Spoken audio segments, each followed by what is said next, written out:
You need to make a couple of changes in the lineup. Best use of your time is making sure you go back and take care of your seat. I think you can see that. He wasn't asking.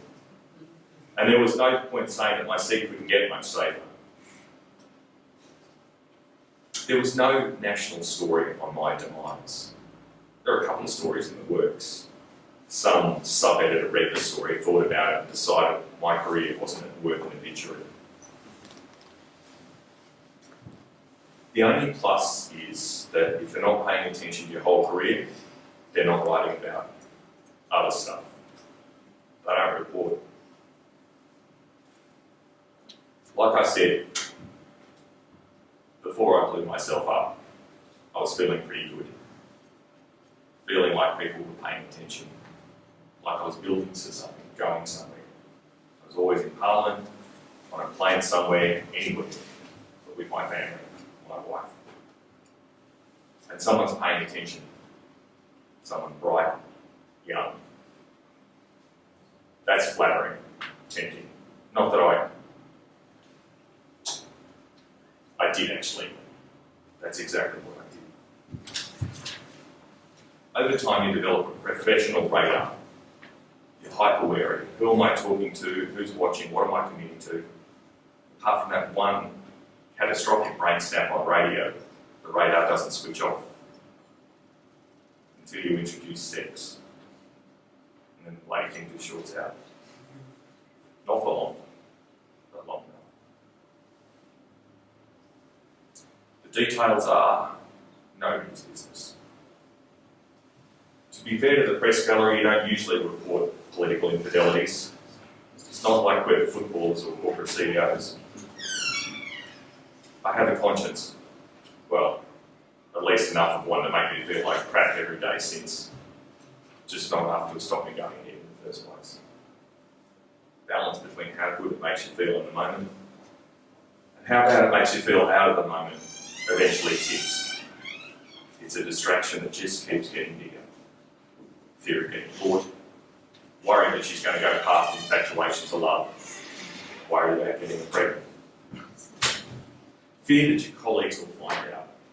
Most wouldn't care, but it's the few that do that you've got to worry about.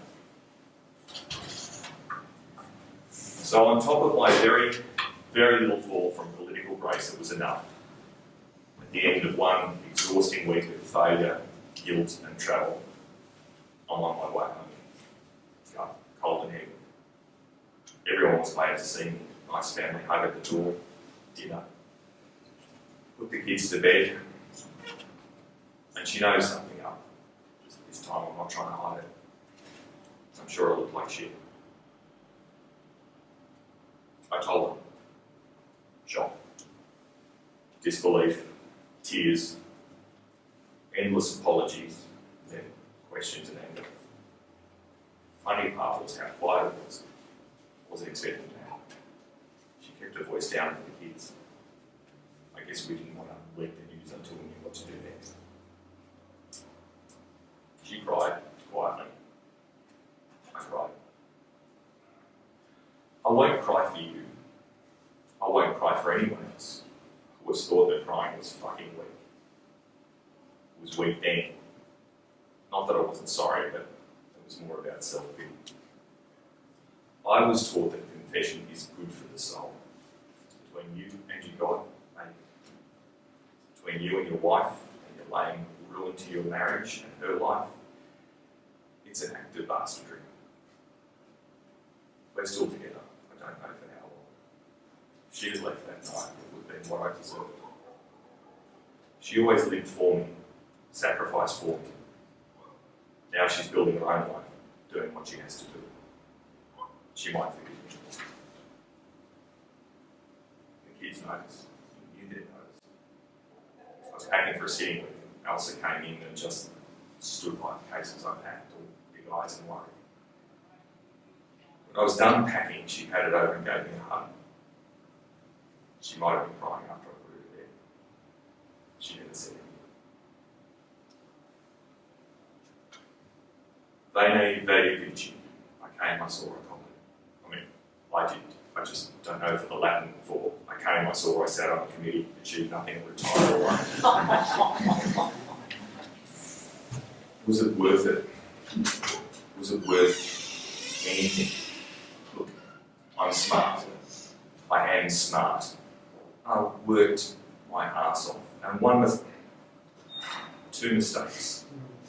But come on, are we really waiting for saints to come and do this bloody job? What do? Nothing. Except moving in the spare room, keep your head down for days and weeks. That's a lot of time to think. You start by blaming others, the woman you had the affair with. Damn that naive, trusting soul who actually believed whatever you said after you loved it. You blame your colleagues for not seeing your high-risk policy position as anything more than an effort to get yourself ahead of the pack. Even this, your wife for being so busy, so exhausted for trying to be mum and dad and hold your shit together when you're never there, that you didn't have time to be a wife. And finally, yourself.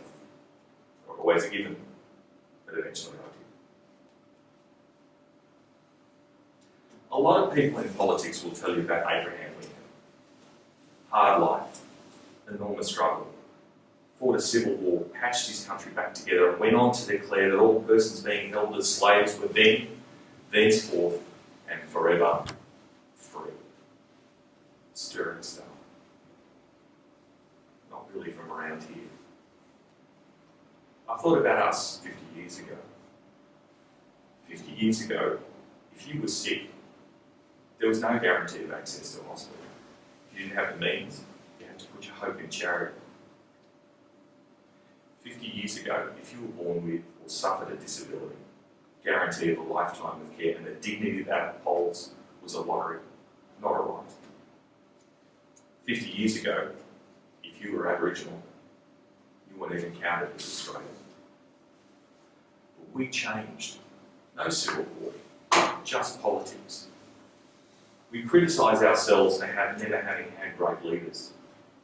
I guess we just had people who acted like it. And I realised I wasn't dead, just bruised. The work was still there to be done. The ideas still to be realised. I got my head down and I started to work. A politician writing a book in mid-career, especially when that career is in a slump, is a pretty clear indication of what he or she wants. Don't expect a literary classic. The task at hand is to make a statement, not art. You want to do two things. You want to be clear about what your views are. You really want to avoid being so specific with your nail on any crazy commitment later on. You campaign without being seen to campaign. Everyone that matters is going to know what you're up to anyway. You're trying to convince your colleagues you're worth a job you've already been kicked out of. And by the way, it's a job that they want. You talk to journos. You want them to help convince your colleagues that you're on your way back. But it can't be about the fact that you're replaying for your old job. It has to be about the book and your ideas. Look, in any other room but this one, when I say the following, there's usually laughter. Journalists aren't stupid. When I said to Alex that the assets testing at the SAAW was not the thin edge of the wedge, I was lying. Alex strongly suspected that I was lying. But he couldn't say I was lying because there was no contradictory evidence. And I went out of my way to say that it wasn't going to happen. So he couldn't write it up. Sorry, Alex. Well, not really. The journos will ask, won't this be seen as an effort to regain your position on the front bench? You reply, with great sincerity, I'm a member of the Federal Parliament, elected to represent the hard-working men and women of my constituency. I have an obligation to give them the best that I have. These ideas are my contribution to solving some of the problems that they face. Nothing more, and certainly nothing less. You could get asked a tricky question. Can't this book and its ideas be seen as criticism of your party's existing policies? Of course not. If you look at the ideas, they sit comfortably with the direction of party policy. They're my contribution to developing that policy. The nice part of that answer is it's also a threat. If you don't let me back on the front bench, I'll keep contributing policy ideas until I strike. That'll do for most. Some journos will repeat the question in different form. You just repeat the answer. You still need luck. You and your ideas have to resonate with someone. The book wasn't too specific or confrontational. It went big on party philosophy, pretty much restating the party's platform, explaining how it translated to working families and how they'd be better off. The big chance I did take was to go back to aged care, back to the idea of living and dying with dignity at home. Sure, it was dangerous ground, but things had moved on, I hoped. There was a little bit of press interest, it sparked a few articles, some correspondence, and it moved one particular dial. Months later, long after the book had come and gone, I got a phone call. We were in the middle of the election campaign, and every day gets a topic. Aged care was going to be the topic of the following day. Excuse me. There was a major conference of the aged care sector that we'd been asked to address. Our spokesperson on ageing was down with the flu, and someone needed to step up. There'd be media. The phone call was personal, from the leader, our new leader, another bit of luck. Now, I gave the pre-written speech. Afterwards, I was asked a question about greater commitment to aged care. I repeated word for word the party's position and gave comment to the effect that the first issue was budget sustainability, which is exactly how I was supposed to answer. But I added that aged care was, personally, very, very high on my priority list. Without me mentioning it, the media ran with my idea of living and dying with dignity at home. And because I phrased it right, the proposal couldn't be tied back to the party. The party could bask in the glow of the idea without being held accountable, which is also exactly what was supposed to happen. And that was it. Next day was a different theme, the circus moved on. The existing government was so on the nose at this stage that we could probably have got away with proposing compulsory euthanasia.